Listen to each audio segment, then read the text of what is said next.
Everyone creates it, but no one wants to talk about it. Trash. What happens to our garbage after we throw it away? Every year in North America, it's estimated that we produce over 300 million tons of solid waste, a number so big it's virtually meaningless. In this episode of Shift, we track and store our garbage for 30 days to learn what our waste footprint really looks like, and get an inside look at the next big recycling movement that's set to transform the way you think about your trash. Questions. Once they get in you, they can take you almost anywhere. And when you start looking for answers, you realize that other people are searching for the same things. We are spending the next year taking a closer look at the things we do and say every day without questioning why. This is our way of exploring all the big and small questions that shape our lives, and we want you to join us.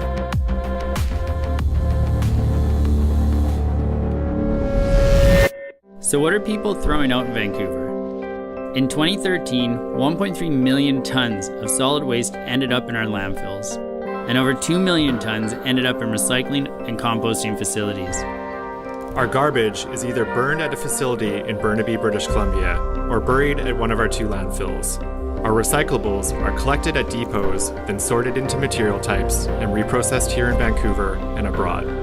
In January 2015, Vancouver joined a growing community of global cities and introduced a citywide organics ban in our landfill. This means food waste and yard waste from over 2 million people now must be recycled. We're at the Vancouver landfill to learn why. We're heading to the active part of the landfill first so we can find out where our garbage really goes. It's early spring and the sheer number of birds feeding here is astounding, including hundreds of eagles and hawks. It's really interesting to see that one bag that we throw away per day turns into thousands of bags here, and that a lot of it's made up of organic material, a third of it. Right now we're where they drop it off, so all of this will be compacted down to actually make maximum use of the landfill. The waste below this completed section of the landfill has been capped and covered. Over a third of this is organic material that could have been diverted and recycled. These organics are an incredible waste of energy, nutrients, and fresh water that could be used to grow new food every year. When organics decompose in landfills, they release methane, a greenhouse gas 20 times more potent than carbon dioxide. Landfills in the US release 6.3 million tons of methane into the environment every year, which is roughly equal to the annual emissions from 24 million cars. We're meeting with 3 local innovators later this month to learn how they're diverting organics from landfills and building a better future from our waste.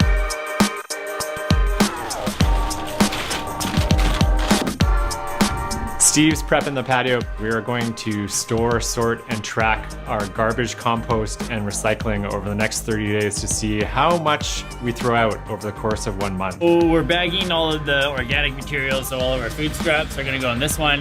That one's gonna be all the rest of the garbage. We're using clear bags so we can actually see everything that we're putting into these. And then in the middle, we're gonna do all the recyclables, all the plastics and cardboards.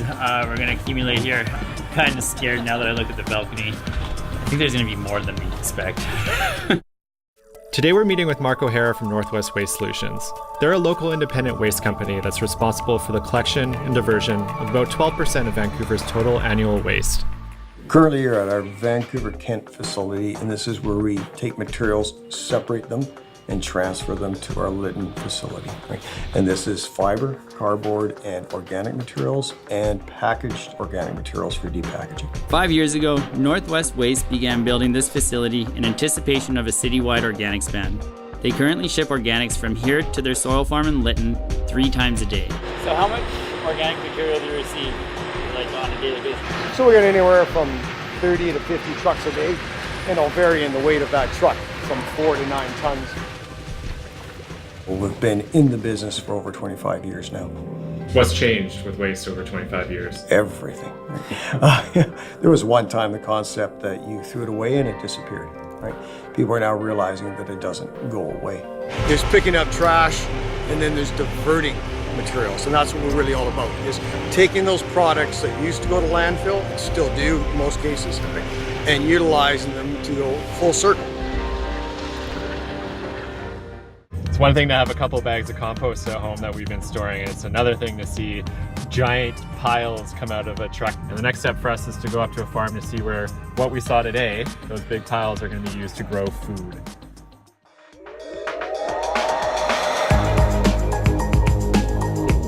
Next, we're heading to Lytton, a small town located about 3 hours north of Vancouver in the Fraser Canyon, to see firsthand what happens after a Northwest truck drops off a load of organics.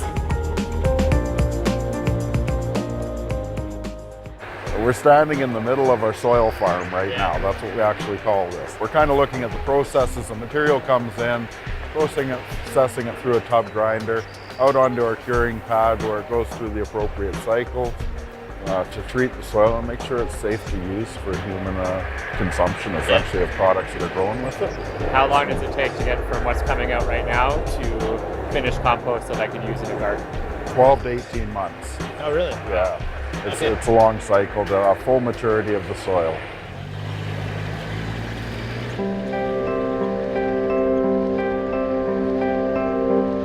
This would be an example of the finished compost here. Yeah, it looks like the best soil. It's got huge value for organic matter. It's got a lot of micronutrients. This is everything that you'll see in our transfer facilities down there. So I mean, if we eat it, if we throw it away into our garbage, and it's some sort of food stock, it's in here. 90% of that product is going into a landfill. That's what we've been throwing away for the past 100 years. It's crazy. Cool. This is one section of our farm. It's about roughly about a 70-acre field, and we produce our certified organic alfalfa here. And something like this could go to, say, a dairy farm in Vancouver or Vancouver area that would then give certified organic milk. Absolutely. Yeah. Also, we feed it to our cows. We produce our own feed on farm here for the cows. It's cool to see Northwest Waste at the beginning of their full circle diversion plan and the potential this has to grow. Next, we're going to check in on our trash and meet two companies who are doing something completely different with your waste. It's time to take out the trash.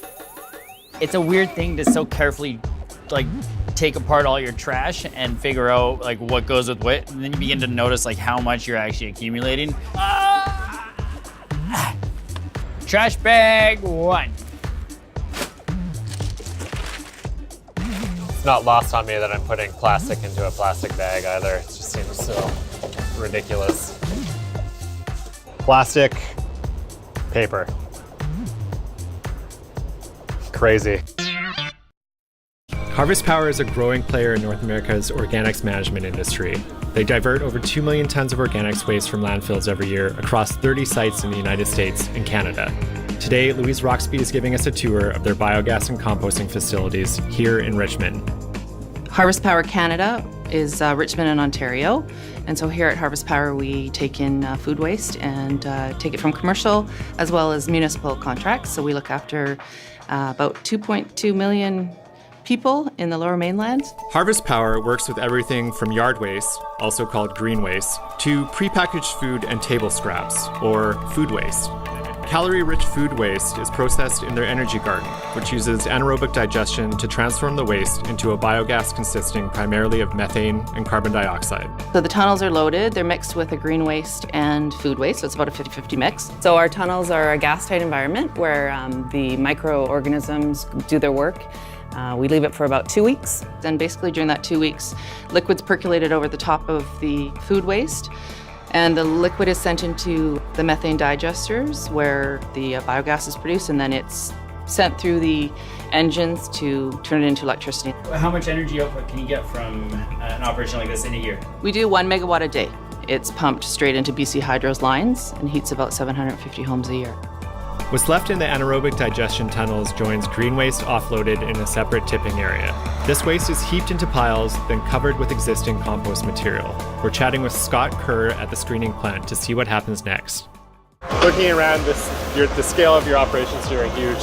How much compost are we in the middle of right now? So we're in about 30,000 yards or so, the pile that we're standing on that stretches back to the east a little. And we make about 200,000 yards over the course of a year. Basically, the microorganisms do their thing for 8 or 9 weeks, and then nutrient-rich compost is made from that.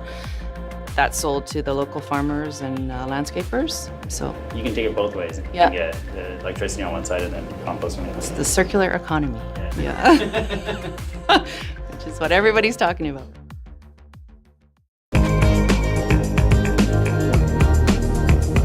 Like half of the volume is recycling, and then the rest is trash and compost. So interesting and dirty. The diversion operations at Harvest Power and Northwest Waste Solutions are impressive. But what if there was a way to transform food waste directly into a new food source in just a few days? Interra Feed Corporation bills itself as the future of the world's food supply. We're meeting with CEO Brad Marchant to learn how black soldier fly larvae are poised to change the way the world produces food. Yeah, so the food waste comes in typically in 10-ton trucks, and those trucks dump here.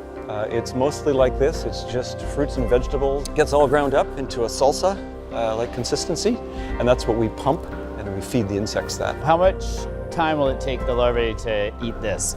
So this is about a 20-ton load. So this facility is designed for 100 tons a day, so 5 times this. When we feed them, it's about 4 hours later, it's gone, and they're ready to eat again. So just so you guys know, so that grinding machine takes all the food waste, puts it into a pump, and it pumps it across the top into one of these 3 big tanks. And we keep these tanks at a certain temperature, so it doesn't allow any bacteria to start, aerobic or anaerobic, which is why nothing smells. Interra produces 2 products in their Langley facility. Larvae, which are cooked and dried, then shipped off as livestock, fish, and pet feed, and insect frass or larva droppings, which is an organic natural fertilizer high in nitrogen, phosphorus, and potassium. It feels like I'm on a psychedelic just watching how it's all kind of just moving-ish. It's weird. They're finished eating, now they want to go become a fly again, but we don't let them do that. We would screen these from the soil, and that's the fertilizer. And these guys, you know, they look kind of icky, but they're really dry. They're warm. No, they're very warm.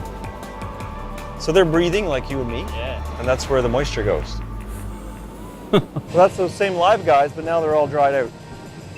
So they've been washed, cooked, and then dried. Cheers. It's like a sunflower seed, or Yeah, totally like a sunflower seed. Yeah, Pumpkin it's actually, seed. it's really good. So we're making about 5 tons a day of this, and about 7 tons a day of the fertilizer product. Wow. And there's a half a ton in each one of these bags, give or take. 600 kilos, 500 kilos, 575, so a little over half a ton in each bag. So yeah, this comes right out of the insect rearing facility, as you saw. Yep. We don't add anything to it, we just simply bag it. Wow. And then it's sent off to the organic farmers. Such a cool process. When we started this journey a month ago, we never pictured ending up on a fly farm in Langley. Now it's time to see what 30 days of our own trash looks like. Well, look at this. It's quite a bit of garbage. A giant pile of trash. Our trash. Yeah. Yeah. This is what we use in a month. I don't know, I was expecting more. Oh, we're gonna take it downstairs and sort it. Wait, so. yeah. Crazy. Over the course of the past month, we saved 137 pounds of garbage in total, or about 70 pounds each, which annually puts us well under the Canadian average of 1,700 pounds per person per year. 60% of that was organic waste. It was the heaviest by far. Plastic, on the other hand, was much lighter, but took up 3 times as much space as our organics. Recycling organics is far easier than we thought. It wasn't messy, didn't smell, or attract rodents like critics on our own building and elsewhere in Vancouver claimed. As the organics diversion movement gains momentum around the world, it will help drought-prone areas reclaim fresh water and improve local food security by returning valuable nutrients to local farmers and by providing sustainable feed for fish, cattle, and poultry. How quickly this movement spreads depends on all of us taking a closer look at what we're throwing away.